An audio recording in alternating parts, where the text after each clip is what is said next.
আমাদের এই পৃথিবীতে কত শত রহস্যময় স্থান রয়েছে তা আপনার আমার কল্পনার বাহিরে। তার মধ্যে রয়েছে ফুটন্ত নদী। এই নদীর পানি এতটাই গরম যে যদি কোনো প্রাণী এতে পা রাখে তাহলে জীবন্ত সেদ্ধ হয়ে যাবে। আগ্নেয়গিরির কালার সাধারণত ইয়েলো হয়ে থাকে, কিন্তু আপনি কখনো নীল কালার আগ্নেয়গিরি লাভা দেখেছেন? অথবা এমন পাথর যেখানে আঘাত করলে ভিন্ন ভিন্ন শব্দ হয়ে থাকে? আমাদের আজকের এই ভিডিওতে এমন কিছু রহস্যময় আর ইন্টারেস্টিং কিছু স্থান সম্পর্কে জানতে চলেছি যা দেখলে আপনি হতভম্ব হয়ে যাবেন। এই স্থানগুলো সম্পর্কে বিজ্ঞানীদের মতামত তুলে ধরার চেষ্টা করব এই ভিডিওতে। তো চলুন শুরু করা যাক। ফুটন্ত নদী। এটি হচ্ছে অ্যামাজন নদীর একটি উপনদী। এটিকে বিশ্বের একমাত্র ফুটন্ত নদী বলা হয়ে থাকে। অ্যামাজনের এই নদীর পানি সবসময় ফুটতে থাকে। এই নদীটি প্রায় 6.4 কিলোমিটার পর্যন্ত লম্বা। এই নদীর তাপমাত্রা 100 ডিগ্রি সেলসিয়াস থেকে 212 ডিগ্রি সেলসিয়াস পর্যন্ত হয়ে থাকে। 100 ডিগ্রি তাপমাত্রায় পানি ফুটতে শুরু করে। যদি ভুলবশত কোনো প্রাণী এখানে পড়ে যায় তাহলে তার কী অবস্থা হবে আপনি হয়তো বুঝতেই পারছেন। এখন প্রশ্ন হচ্ছে, এই নদীর পানি এত গরম কেন? এই নদীর পানি গরম হওয়ার অন্যতম কারণ হতে পারে আশেপাশে থাকা কোনো অ্যাক্টিভ আগ্নেয়গিরি, কিন্তু এই নদীর আশেপাশে কোনো প্রকার আগ্নেয়গিরি নেই।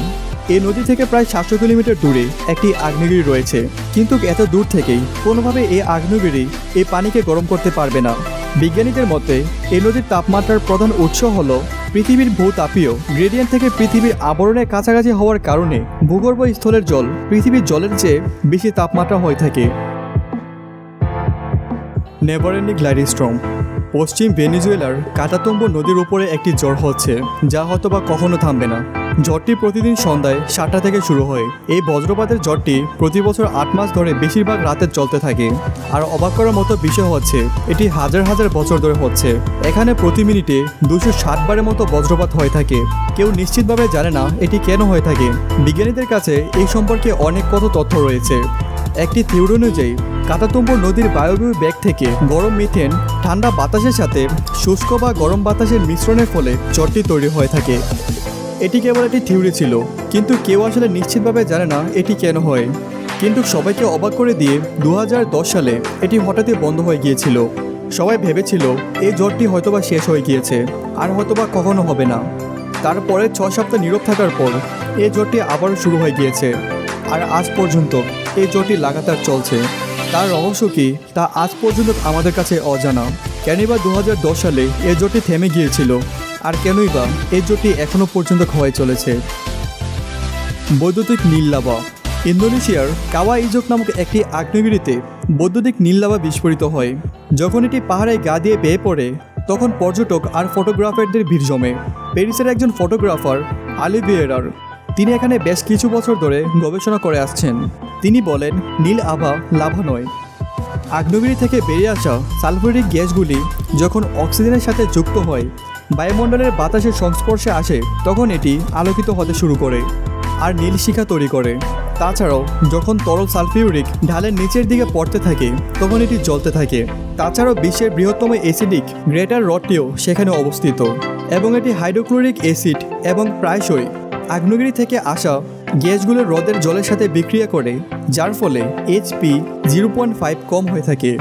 এই গ্যাসগুলি ঠান্ডা হয়ে গেলে এই হ্রদের চারপাশে সালফার হয়ে জমে থাকে। এই স্থানটি পর্যটকদের জন্য অসাধারণ। আমি জানি না আমরা এখানে কখনো ভ্রমণ করতে পারবো কিনা, কিন্তু আপনি যদি এখানে ভ্রমণ করার পরিকল্পনা করে থাকেন তাহলে একটি গ্যাস মাস্ক এবং চোখের সুরক্ষার জন্য গিয়ার প্যাক নিয়ে যেতে ভুলবেন না, কারণ গ্যাসগুলি আপনার দৃষ্টি এবং শ্বাস প্রশ্বাসের সাথে আপনার ক্ষতি করতে পারে।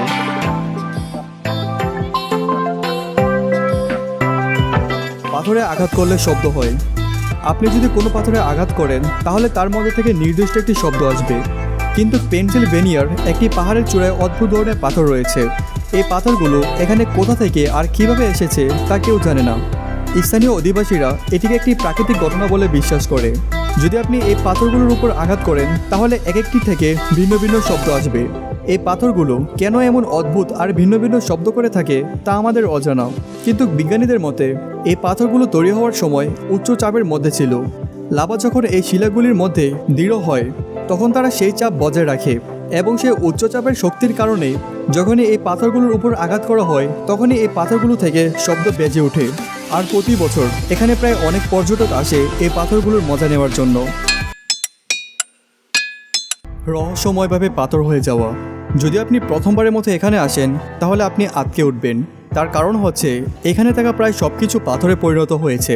উত্তর ইয়র্কশায়ারের নারেসবোরো শহরের কাছে নিড নদীর তীরে ইংল্যান্ডের প্রাচীনতম একটি ভয়ঙ্কর কূপ রয়েছে। মনে করা হয় এটি শয়তান দ্বারা অভিশপ্ত। এখানকার জলের স্পর্শ পেতেই যে কোনো কিছু পাথরে পরিণত হয়ে যায়। অনেকেই বলে এখানে একটি দৈত্যের খুলির মতো দেখতে পেয়েছিল। বেশিরভাগ লোক এটিকে এড়িয়ে চলত। তারা বিশ্বাস করেছিল যে তারা যদি এটিকে স্পর্শ করে তাহলে তারও পাথরে পরিণত হয়ে যাবে। অনেকে এই জলপ্রপাতের কাছে জিনিসপত্র রেখে যেত, আর কয়েক সপ্তাহ পরে এসে দেখত এগুলো পাথরে পরিণত হয়েছে। কিন্তু তার আসল সত্য হচ্ছে এই পানিতে অস্বাভাবিকভাবে উচ্চ খনিজ উপাদান রয়েছে। তার কারণেই কোনো কিছু তার স্পর্শ আসলেই শক্ত খনিজ শিলে পরিণত হয়। Double tree. আপনি কি কখনো ভাবতে পারেন একসাথে দুটি গাছের জন্ম হতে পারে? ইতালির পিমনেট গ্রাম অঞ্চলে একটি অস্বাভাবিক দৃশ্য দেখতে পাবেন। এটি দেখতে অনেকটাই চেরি গাছের মতো, কিন্তু এটি একটি তুঁত গাছের উপর বৃদ্ধি পেয়েছে। একটি গাছের উপর আরেকটি গাছ জন্মানোর বিষয়টা স্বাভাবিক, কিন্তু ওই গাছগুলোর জীবন অনেক স্বল্প হয়ে থাকে। কিন্তু এই দুটি গাছ এখন একটি গাছে পরিণত হয়েছে। এই গাছটির শিকড় 5 মিটার পর্যন্ত ছড়িয়ে আছে। কেউ জানে না এটি কিভাবে হয়েছে, কিন্তু স্থানীয়দের মতে তুঁত গাছের উপর কোনো পাখি চেরি গাছের বীজ ফেলে দিয়েছে। তারপর তুঁত গাছের ফাঁপা কাণ্ডের মধ্যে বীজটির শিকড় গজিয়েছে। এই গাছটির শিকড় মাটি পর্যন্ত পৌঁছে গিয়েছে।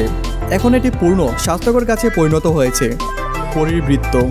আপনি কি কখনো বিশ্বাস করবেন যদি আমি আপনাকে বলি যদি কোনো মানুষ পরীর আংটিতে প্রবেশ করে তাহলে প্রাণীদের সাথে নাচতে বাধ্য হবে ততক্ষণ পর্যন্ত যতক্ষণ সে পাগল হয়ে যায় বা ক্লান্ত হয়ে মারা যায়?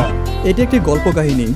এগুলো কিছু ছত্রাক দ্বারা সৃষ্টি হয়ে থাকে, যা মাটিতে চাপা আর ক্ষয়প্রাপ্ত জৈব পদার্থ, যেমন গাছের গুঁড়া, লগ, পাতা বা শিকড়। পরীর রিং। ছত্রাকের বৃদ্ধি রিংয়ের কেন্দ্রে শুরু হয়। সময়ের সাথে সাথে এই বৃত্তাকার প্যাটার্নগুলি বাইরের দিকে প্রসারিত হতে থাকে। এগুলি বনভূমির সম্প্রদায়, ভূগর্ভস্থল, হ্রদ, পাহাড়, পাথর বা গাছের বৃত্তে বাস করে থাকে। তবে এগুলোর মধ্যে অনেক বিষাক্ত মাশরুম রয়েছে, যা সহজেই MLB ছোট বাদাম মাশরুম। এগুলো নিয়ে যে লোককাহিনী রয়েছে সেগুলো কিন্তু সত্যিই মজাদার। কিন্তু এইসব পরীর রিং তেমন কিছুতে আমার বিশ্বাস হয় না। তো বন্ধুরা, এই ছিল আমাদের আজকের ভিডিও। যদি আপনি এই ভিডিওটি এতক্ষণ পর্যন্ত দেখে থাকেন তাহলে আমি বিশ্বাস রাখছি আপনার ভালো লেগেছে। যদি ভালো লেগে থাকে তাহলে অবশ্যই লাইক এবং শেয়ার করুন। আপনার মূল্যবান সময় দেওয়ার জন্য আপনাকে অসংখ্য ধন্যবাদ। দেখা হচ্ছে পরবর্তী নতুন কোনো ভিডিওতে। ততক্ষণ পর্যন্ত ভালো থাকবেন। ধন্যবাদ।